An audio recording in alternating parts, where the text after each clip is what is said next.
Hey guys, Coach JT and Coach Campbell here. We're excited to have a great Chalk Talk Wednesday where we do our Q&A session. We've got Campbell, what, 5 or 6 questions from the community tonight? Yeah, we've got 5 questions tonight, and we're pretty excited to answer them all for you. Yeah, do you think we're going to get stumped tonight? Ooh, I don't know. I definitely won't get stumped, but we'll see about you, Coach JT. I know, you're a stud. You're a stud. I love it. All right, well, let's dive right into it. Let's get going. Let's not waste any time. If we got 5 questions, it might take us the whole time. Okay, let's just hop right in. Okay, so the first question is, what's one mindset shift you've seen make the biggest difference in an athlete's development, both on and off the field?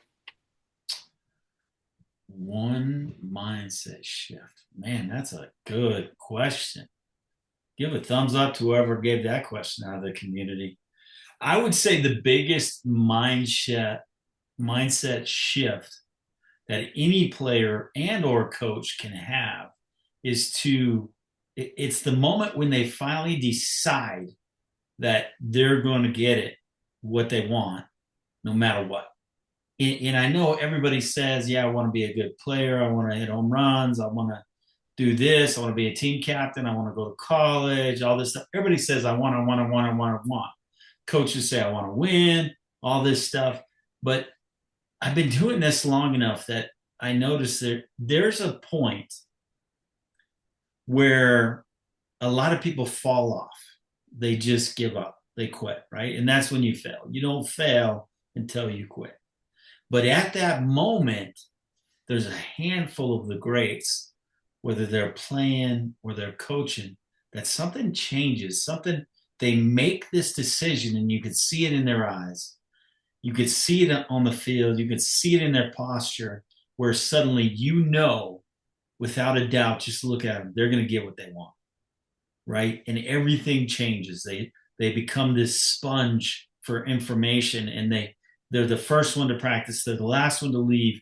They're asking questions, but it's not the kid that's sitting there trying to suck up to you to get playing time asking questions. It's I need to know the answer. It's not I want the answer.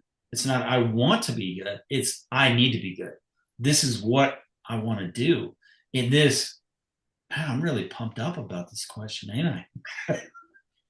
Yeah, But you are.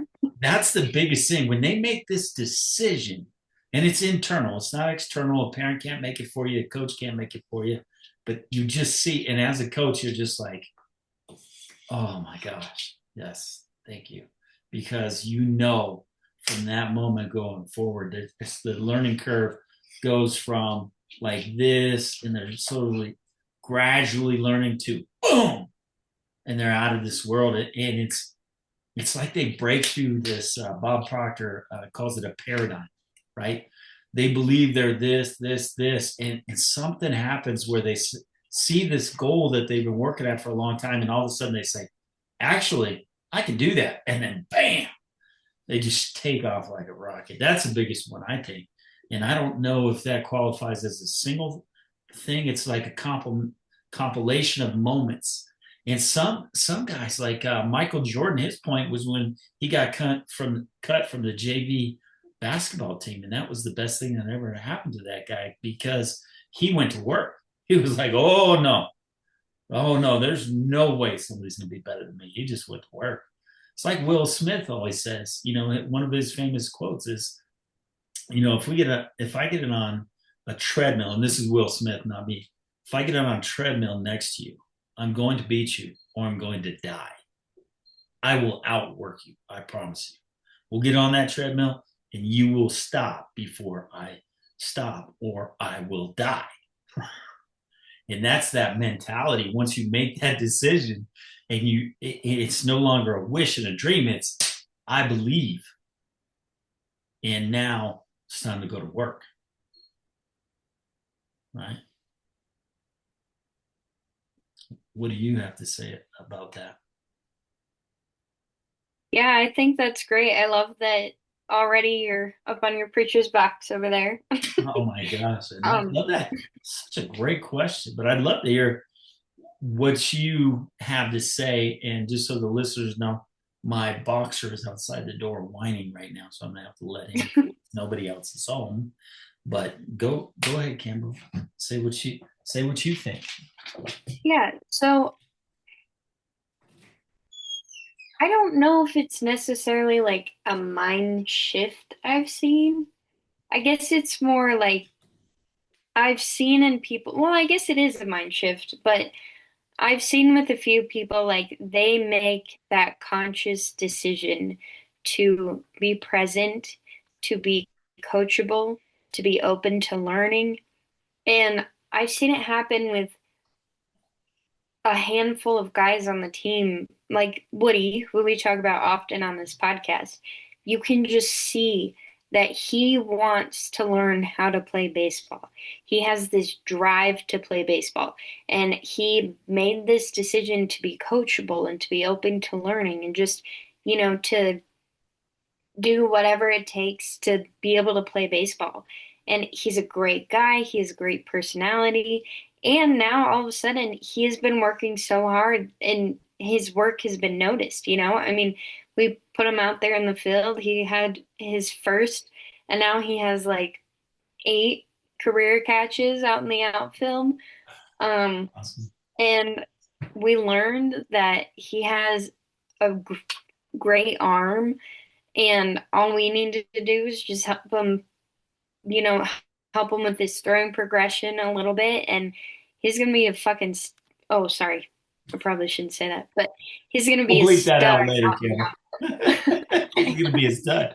Yeah, no, He's I going to be a stud. that's so cool. And I love how your face lights up when you talk about that. And that's how every coach is when you see these kids you're coaching, no matter how old they are. I mean, the same thing with the adult guys that I coach. And when you see one of them take a turn, it's just amazing. And age doesn't matter. You could be old, you could be young, whatever. You as long as you're coachable and you learn things, and it's like a proud papa moment. Now you're just like, oh yes, yes, yes. Yeah. That's what I've been Well, telling and you. yeah, it can go for like anything. Just as long as like you set your mind to something and you're open to being coached on that thing, or you're open to listening to people, you're open to learning. Like that can change your mindset for anything you put your mind to. Like I have a friend who's a bodybuilder and he went from in his very first competition getting 5th place to getting 3rd place in both categories he competed in this last competition. Nice. And he's looking for like 1st and 2nd place in his next competition coming up. And what's he doing now that he's decided to be to compete at that high level? Is he doing different things now? Yeah, well, actually, he's on a bulk right now. So he's gonna bulk and just gain more muscle mass so that he can, when he cuts again, he can work out more, have better muscle definition, and that's gonna get him that 1st and 2nd place in his next competition. But he is so dedicated. Like, I don't know how many 23-year-olds who go to bed at 7 p.m. and wake up at 5 a.m. and he goes on like 2 hour-long walks a day and he is in the gym constantly and he's still maintaining a 4.0 GPA in college. Nice. That's awesome. I don't know any. I know one. I guess I know one. Yes. Awesome. Well, I think we hit that.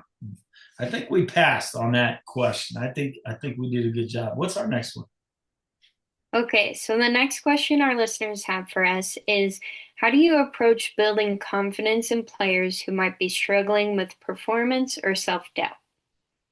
Ooh, I know that the person who asked this has some trouble with their girls or boys or whatever um, on the field. But my answer is going to start before that. And what I would say is change their posture. And that seems like a strange question or a strange answer, I should say. But what I've noticed in my years of coaching is that if you can start there to where I can almost promise you, without ever having seen these kids, that they have slumped shoulders, they walk around with their head down, they're shy, all those things that people who aren't confident have, right?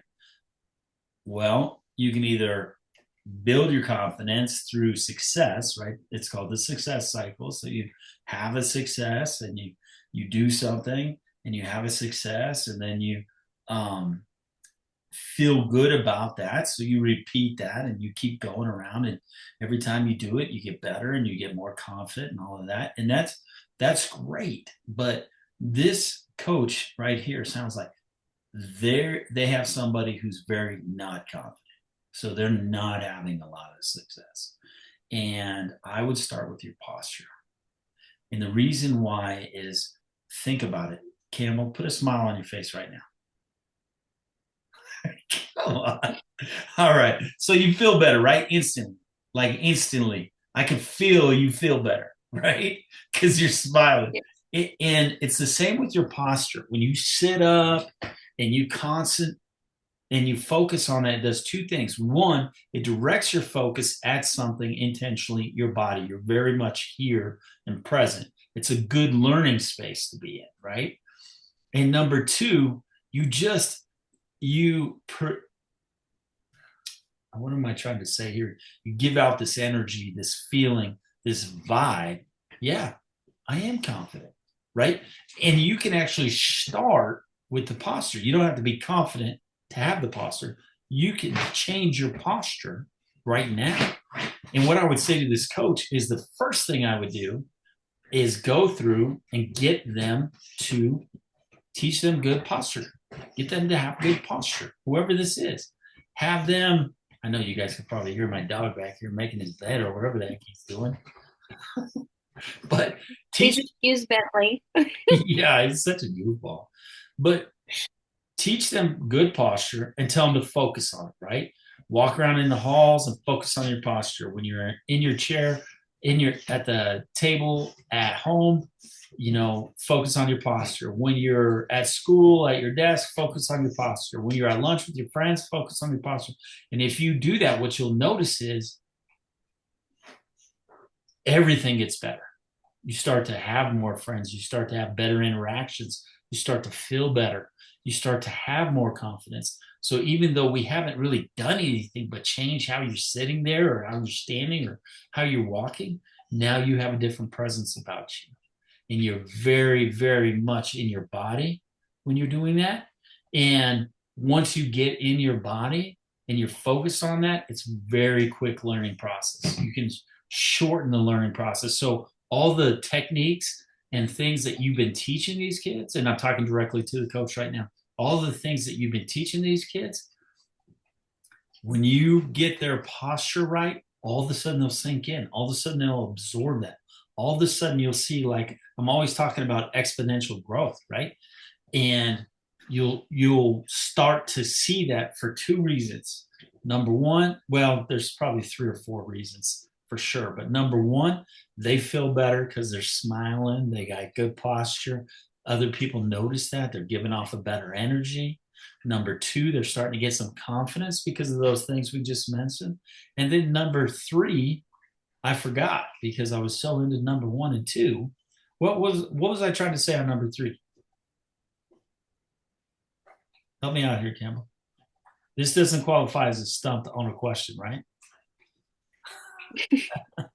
I know there's the third one. It'll come back to me. But that's my answer. If you got girls or boys that are going up there and they're not confident, start with their posture. You'll be amazed how quickly that changes everything else. Yeah, I think that's great. And I think that's awesome, and that's definitely something I'm going to implement. What I do with like individual people is I just make sure on my team I am very, very positive. And when I have guys who are struggling with their confidence, I'm like, hey, I know you. I know you in practice. You're the best guy out there. And I know you're going to go out there, you're going to have your teammates' backs. You're gonna go up there, you're gonna hit the crap out of that ball, like I'm just like, hey, I'm your number one cheerleader over here. And usually that helps them. Like I've heard from a lot of guys from, guys who are 50 and older, and then some of my guys are on my DU team who are like 20, 21, who they're like, yeah, I just needed someone to tell me like I've got this. And sometimes that's all your team needs. Like they just need someone to believe in them.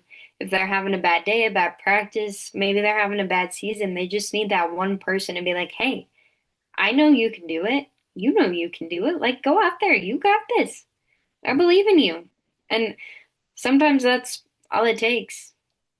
That's amazing. I love that. And that absolutely makes a difference. I always try to praise as much as I possibly can, no matter the situation. Praise just always, it makes you feel better, it makes them feel better. Why wouldn't you do it, right? Even if it didn't do anything else, why wouldn't you do it? I love it. The other thing that is a great idea is to have them play for somebody else, because sometimes when somebody is thinking about themselves, that's when they start to lose their confidence, because they're worried about, what if I mess up, what if I strike out, what if I don't look good, what if my dad won't like me, what if my mom's going to be mad at me because I don't perform well, what if coach doesn't play me anymore because I'm not performing well. And those are real conversations that happen in these kids' heads, and even in adults I've seen it, and it just, you can see it strips whatever confidence they have away. And if you just say, hey, look, there's sometimes when they're so far gone that you can't say or do anything to get them to come back, and you say, look, you're playing first base right now for me, right? Get them to confirm that, and then say, do you know that Ellie over at third base is, hit or miss with their throws, and there's nobody else I trust better to go to be able to do that. So can you just go out there and pick her throws for me? That's all I care about. Just when Ellie gets a ground ball, pick her throw, make her look good. That's all I care about. Don't worry about anything else. If you can just focus on that right now for me, and you'll be surprised at how much that changes their demeanor and their posture and their confidence in a very short time frame. Yeah. All right. I think Okay. you got that Are one. we? You get that one? Is it done? Yeah, I think you nailed it on Woo-hoo! the head. 2 for 2. I think you did too. I love what you said. Thanks. Okay, ready for the next one? I am ready. I'm nervous about this one, I'll tell you. Or excited. Nervous or excited, same thing, right? Same thing. Okay.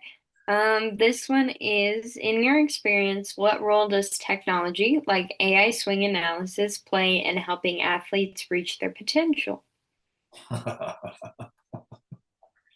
This is such a I think great you've got this one covered. this is such a great question. I'm probably not going to answer it the way you think, but baseball and softball, they're fraternities, right? We've done it this way forever. And what you'll find is the coaches who are at the top of their game or exceeding, winning World Series and softball champions and all that, they're actually doing different things now, right? Because one of the definitions of somebody who is wise is the fact that they can change and adapt as things grow. And one of those things now is technology. So there's all kinds of really cool technology. So with Rapsodo and hit tracks and TrackMan, you can track exit rates and velocities and launch angles and spin rates and all of these things. And you can use that data to get better. Absolutely, 100% you can. So I love it. And now we got AI, right? And now we got AI. So we actually have a product, and I'm sure this is why you said that, but it's Pack AI. We haven't named it yet. So if you guys want to give some feedback on what we should call that. But right now, the only thing it does is your swing analysis, but it gives you a report card and it tracks your progress and all kinds of cool stuff. And it does it in seconds. So you actually get access to myself, my partner Larry, who will look at your swing, and then you can choose who you want feedback from. You just upload the video, click process. It'll show you where in the video clips that you're having these issues with your swing. and then I'll tell you in whatever language you speak. I'll tell you what's going on, and then the really cool thing is I'll set a follow-up date for you to submit your next video, and I'll give you some drills to do to repair that part of your swing. Isn't that cool? That's That's technology right awesome. there. And I'm not the only one doing it. When Reality has the swing, and then Mustard, they have a great app where they do pitching and golf. If you're an amateur golfer or want to be a professional golfer or whatever, their golf stuff is amazing. And the stuff they do with AI to analyze your pitching and angles and timing and all that stuff, it's just so cool. And it's like having a professional coach in your office with you or on the field with you or in the cage when you're in there with your dad or your mom or by yourself. It's amazing. It's technology is awesome, and it makes everybody's life better, right? Like if you think about it, if you were a king in the 1800s or whatever, you live like crap compared to how you and I live right now. And you were the richest guy in the land, right? And yeah, you probably had servants and all this other stuff, but I mean, come on. We got toilets and electricity. What else do you want? And heat. And eat, right? I mean, we live way better than they did, and that all has to do with technology. So I am not of the old school. I am big time advocate for technology. Use data, use metrics, use numbers to improve. That's how you improve in business. That's how you improve in marketing. That's how you improve in baseball, and that's how you improve in softball. And really, that's how you want to improve anything. Look at the numbers. They're going to tell you the story. And they don't lie to you. They're going to tell you what's going on. Yeah. Well, Yeah. and I can say I have seen the AI program and work, and it's incredible. It's absolutely amazing. And I have had coaches JT and Larry. They came to practice. They gave my guys some drills to work on and stuff. And then I've also seen like I took videos of them, uploaded it into the AI, and it's incredible. They were saying the same things, given the same drills. Like it is just like you have coaches Larry and coaches JT in the room with you. It's Isn't that amazing. cool? Isn't that cool?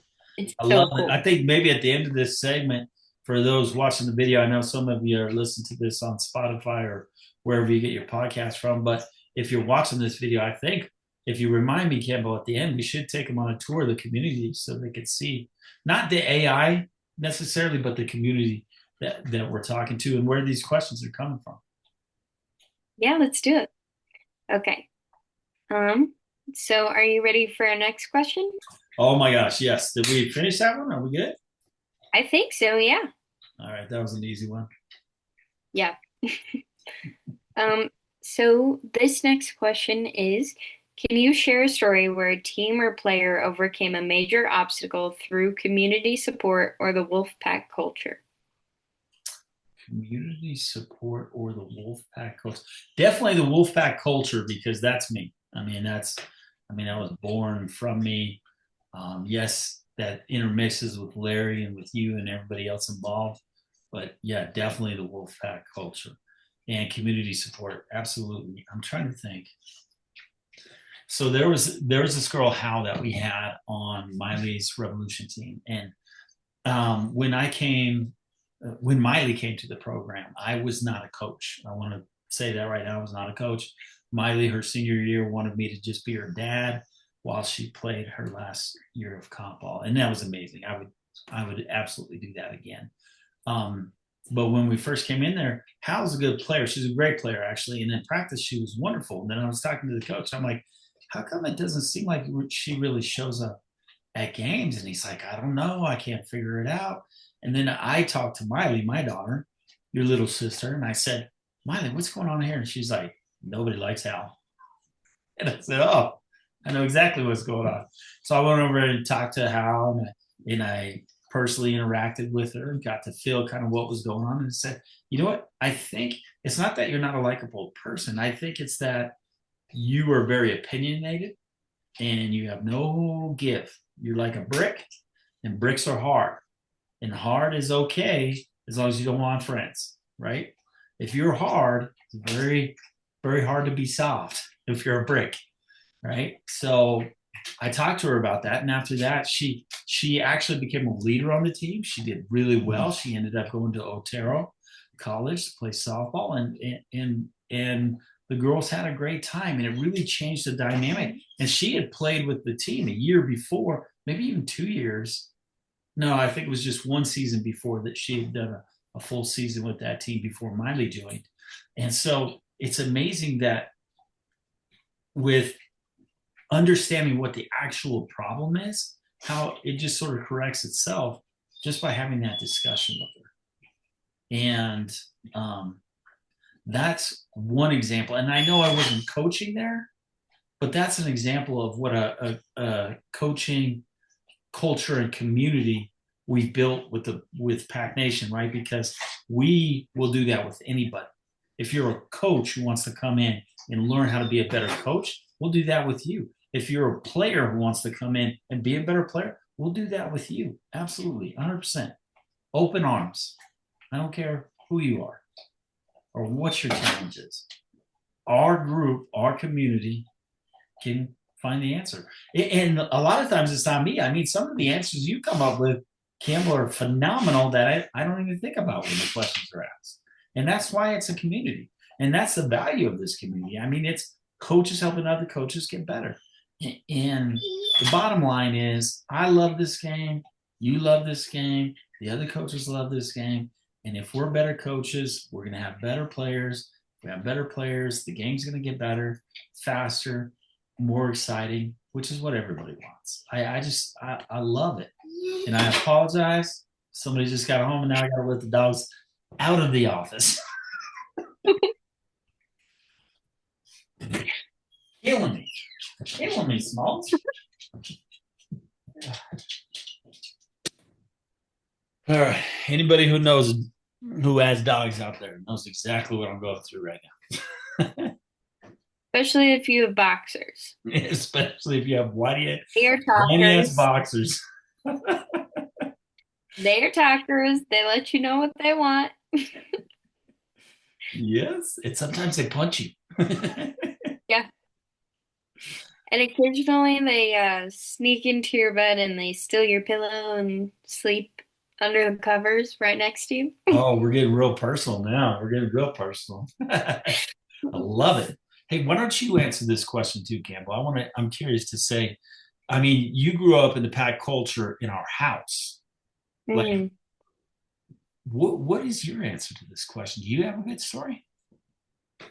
I mean, I don't know if I necessarily have like a story, but I mean, I did. I mean, we grew up in a household where it was just like our family, we are a team. And like we work as a unit. We share everything with each other. Like we share each other's heartbreaks, we share each other's um exciting news. We share everything with each other.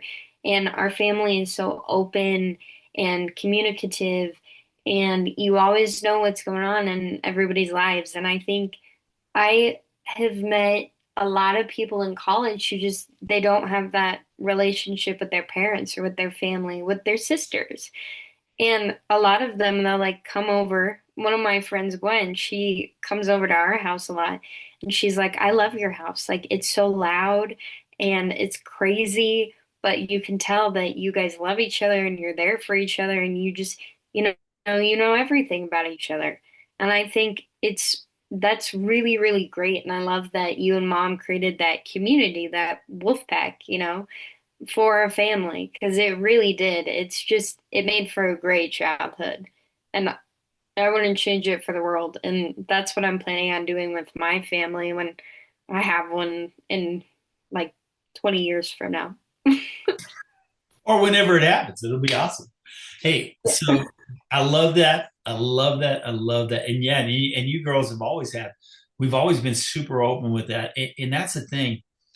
If you're open and you communicate, and it's really about, I'm not saying that we don't judge ever, because we definitely do. Yeah, I mean, there are 5 women in this house, right? We definitely do some judging, but it's, there's this level of trust that we've built that says if I got a problem, I can go to my family and they're going to help me get through it.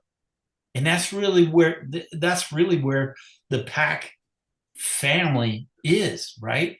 If we've got a kid who's struggling on the field, I promise you that's not the only part of their life they're struggling in, right? If they're struggling Mhm. at school, that's not the only part of their life that they're struggling in. If they're struggling at home, that's not the only part of their life they're struggling in. So, you as coaches, when you get these kids and you see that they're struggling on the field, you know that globally it's happening other places, right? It's not just happening on the field. And when you can affect change on the field, you affect change in their whole world, their life.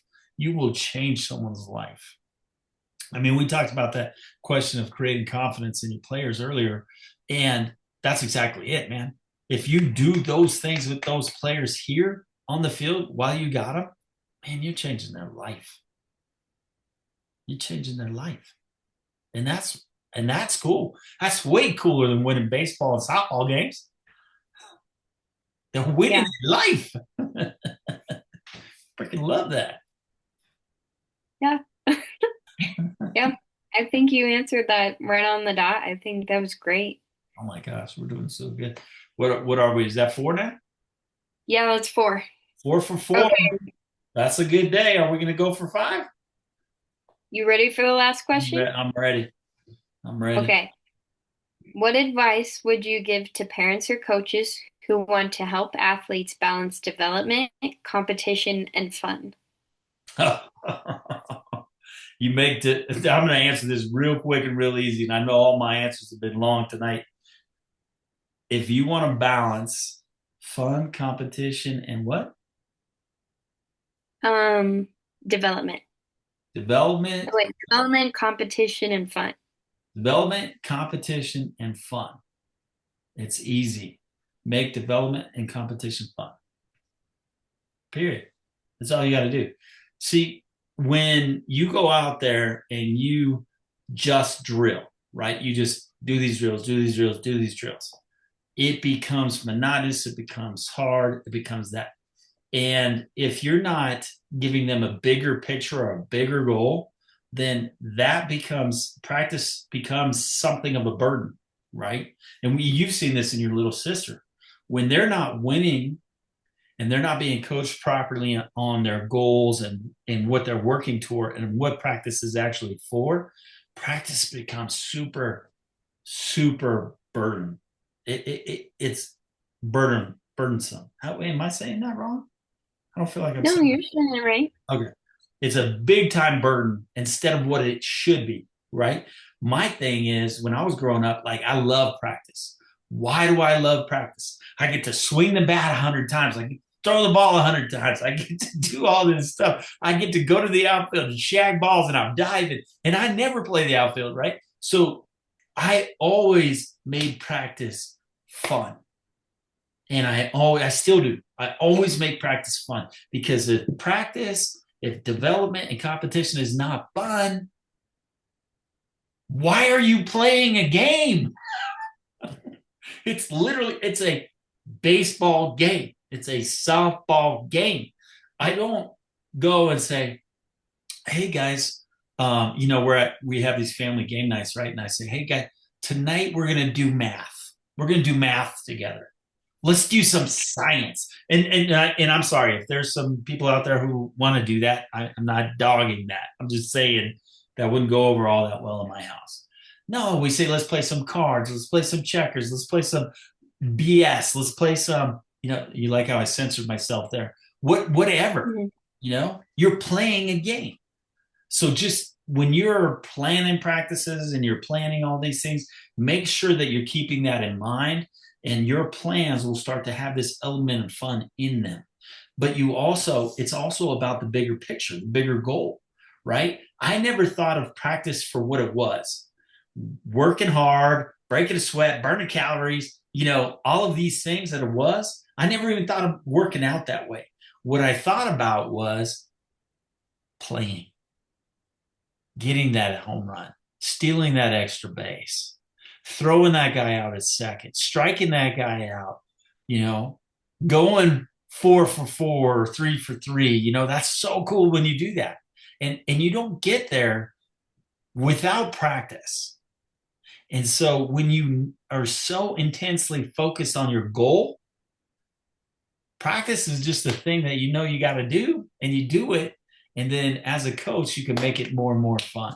And when you make that fun, and competition, I always thought of competition a little different than a lot of coaches do. They do these speeches where we're going to destroy the enemy and do all that. And I'm not saying they still do that. Maybe they still do. I haven't heard one of those destroy the enemy, kill the enemies. Uh, I haven't heard one of those speeches in a while. But I'm like, look, my competition is my best friend. Why? Because they bring out all the best qualities in me, right? Because if I'm competing with you, Cambell, if we're across the field competing, make no mistake, I'm here to beat you, right? But if you're hard to beat, it makes me better. How could I be mad at you? If you're hard to beat, I love you. I'm like, man, that was great. I mean, you've seen it, right? I'll be up there on the mound pitching because I still play on 3 teams, right? Because I'm crazy. I love this game. But I'll be up there pitching. And for those of you in the coaches community, I'm a catcher, but I'll be up there pitching and somebody will get a good hit off me and I'll look at them and say, nice hit, man. You got me that time, because I'm like, it's just competition is awesome. It's the best part of the game. It brings out all of your best qualities. And if you look at it like that, I mean, how could it not be fun?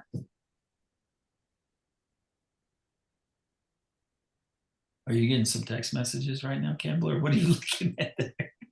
Are you taking I'm notes? filing I my love it. I'm filing now. You're filing your nail right now while I'm talking? Oh my gosh. I'm Those of you listen listening to to me, you. I just those of got you listen, distracted.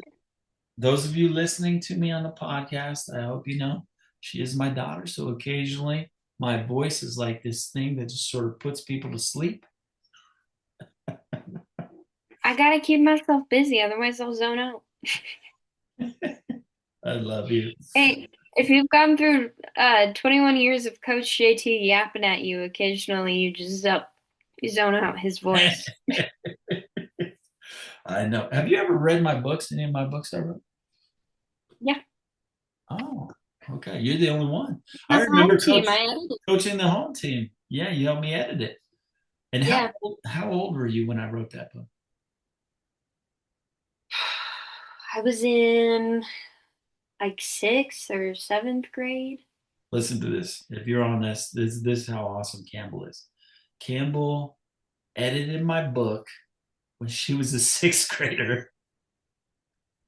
Just let that sink in for a second. This is a published Morgan James published his book for me. You can get it on Amazon. Coaching the Home Team. Cambell edited that book. How amazing is this coach right here? Keep in mind, I edited it when I was in sixth grade. There are a couple of grammatical errors in it, but I still love it. I love it. I love now it. going back reading it, I'm like, oh. You're gonna love this new book I'm almost finished with. It's called The Psychology of Hitting. Oh my God. I love it. I write a few chapters and then I reread it and I'm like, oh, this is amazing. And then write a few more chapters. I absolutely love it. It's so exciting. That's awesome. All right. Hey, I think, do we have time then? We finished all the questions, right? yeah. Can Do we I have add time? something to your last question though? Yes. Yeah. Well, because I was listening to you, despite me filing my nail. But yeah, I think it's great to incorporate competition into practice and just, make sure like people know that this is a game. Like this is meant to be fun. This is something that you're supposed to have fun with. And like in our household, we are very, very competitive in nature. I mean, both my parents are super competitive, and now all three of us girls are so competitive. And yes, we do get frustrated with each other. We do get mad with each other. But if Miley wins the game of Clue, okay, well, I'm gonna win the next game of Clue. Or like we were playing this word game the other night, and the more my parents kept getting right, the more Miley and I were just getting angrier and angrier. And then all of a sudden we started getting all these like riddles right. And yeah, it just you can build off of each other. And I mean, we still love each other and we just love to build off of each other and make each other better. And I think that's a great thing to talk about with your team. Like you love your team, you love your opponents. You got to go in there and like just go in there and improve by playing those people, by bouncing off of other people, by using them as like, hey, not as like a, oh, they're so good, we're never gonna beat them. Be like, hey, you know what? They're really good. You know what we can do? We can just keep playing them. And eventually one day, like we did with DU, we used to get our butts whooped by CC. And now every time we play them, we whip them. Yeah. And there was a point when you're like, oh, I don't want to play these guys, right? Or your players were, and you're like, no, we got to keep playing them. They're in our league, but we got to keep playing. It's a little different because you have to play them because they're in your league. But it's like Yeah. these parents when they come to me and they say, oh, we're a B level team. Well, is that what you want to be? If I put you in the B level, you might win, but you're not going to get better because you're saying put me in a place where I know I can win because the competition is lower. And that drives me crazy. Like if I put you in the A division and you're losing, just get better every single time you lose. Just get better every single time you lose. And the next thing you know, you win a tournament or you're a runner up and all this stuff. And at the end of the year, always, and parents drive me crazy with this. And I don't know why they always want to do this. It's like those participation trophies. They just drive me crazy. But it's the competition that makes the game fun. As Yeah. long as you're not looking at them as the enemy, but the competition is what makes you better, right? It's like these all these business guys. I used to speak a lot at these business seminars and about manifestation and stuff, and they're, oh well, the pie is this big, and you don't want this competition. No, man. The more competition I have, the better my product's going to be. Come on, what are you talking about? If I'm losing to the competition, I want to make it better. I want to win. I want to win. I want to win. Come on, competition makes everything better. It does. And We it would makes not be the and family it we makes it are without competition. yeah. Yeah. All right. Yeah. Is that everything you Okay. did we 5 for 5 tonight? Yeah, we covered all the questions. 5 for 5. You didn't get stumped once. Proud of you, Nice. JT. Nice. I knew it. I doubted for a second. I just like a millisecond. Hey, quick question. Yes. Do we have time to take these guys who are watching the video through this community real quick? Or Yeah, should you we have wrap it 15 up? minutes. You have 15 minutes. I have 15. I don't need 15 minutes. I can do this a lot quicker. 15 minutes. All right, Campbell, I am sharing Do I you. time you like I time mom? Tell me when you can see our community. I can see it. Oh, beautiful, beautiful. All right, so right here, you're looking at the calendar. The classroom is where it's cool. Look at this. These are where all of our recordings, just like tonight, live. Inside the dugout is our Monday night recordings. Chalk Talk Wednesdays, Q&A. That's our Wednesday recordings. Then these other clubs, you have to pay to belong to these. Sorry, guys. Community here. So we have all these things. So if you want to talk about stuff inside the dugout, you can go through here. There's all kinds of wonderful information here coming from inside the dugout.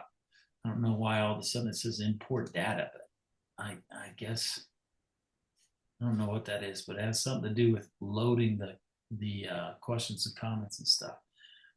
Then we got PAX softball, where we talk about the academy, community and culture, youth baseball coaching. That's specifically if you're a youth baseball coach getting started and wanting to know how to get better. This is the place you come and join these discussions, right?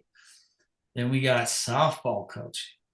Then we got problems with parents. Oh, there's only a few posts in here. We better get active in that one, huh?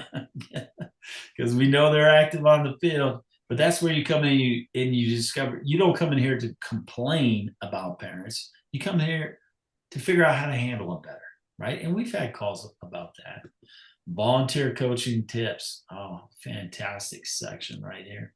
Team culture, baseball coaching community, softball coaching community. Is just strictly if you're in softball, you're in here. If you're in baseball, in here. We're just opened up those chats. So they are getting some activity now. Just wanted to show you real quick those things. Hopefully, you enjoyed that quick tour of our online community, and we want you there. Join it. If you want to be a better coach, you want to be a better athlete, whatever, better parent, join it. Our conversations are great. They'll help you on and off the field, just like when we're coaching on the field, we help those kids on and off the field. And if you guys ever have questions that you want answered on a Chalk Talk Wednesday, you can either send them to me, send them to Coach JT, Coach Larry, or you can post them under that Chalk Talk Wednesdays tab. And I make sure before every Wednesday I go through and make sure that if we have any comments in there, I get them answered for you guys. Oh man, and getting your questions answered feels so good, right? Feels It so. does. And if you guys want to come on this call, be on our podcast, be on our Q&A, come on this call, ask the questions live. That's even cooler. You can go into that calendar tab and you can just click on, if you go into the calendar, click on that link that's in there for Mondays and Wednesdays, and it'll take you right to our Zoom link for that specific day. And yeah, we'd love to have you guys come on and join us and ask us questions. Yeah, anytime, even on Monday. On Monday, if you Yeah, want to come on that call. All right, guys. I think that wraps it up for Chalk Talk Wednesday. This has been a wonderful, wonderful call today. Those were some amazing questions from the community, Cambell. I'm so glad that we got those answered. Hopefully that helped those coaches who were asking those questions. And I can't wait to see you again on Monday. sounds good. I can't wait to see you either. And remember, guys, if you love what you hear here, either if you're listening to our podcast, check out our YouTube channel and our school community, Train with Pack. You can go to trainwithpack.com, and we have one other website that I don't know that. Oh, Pack Coaching. We go to Pack Coaching. That's our AI coaching. And if you want to comment on this video or wherever you're getting this information, help us name that, right? Help us name that AI coaching, because online coaching, AI coaching, that's not right. That's Pack Coach. Even Pack Coaching is not right. I'm not sure what's right, but you guys might know. Yeah, well, and wherever you're listening to this, also, if you have any questions, I'll make sure and I start going through and checking the Spotify and our YouTube channel. So wherever you're listening to this, go ahead and drop your questions, and I'll go through and make sure those get answered as well. Yeah, let's be better coaches. Let's change the world. That's what we're here for. Yep. Thanks, Cambell. Another wonderful night, and you are amazing. Editing a book in sixth grade, that's crazy. Thank you. You're amazing too. Thank It you. takes amazing people to raise an amazing kid. Yeah, it takes an amazing kid to raise amazing people. All right. Good night, guys. Good night.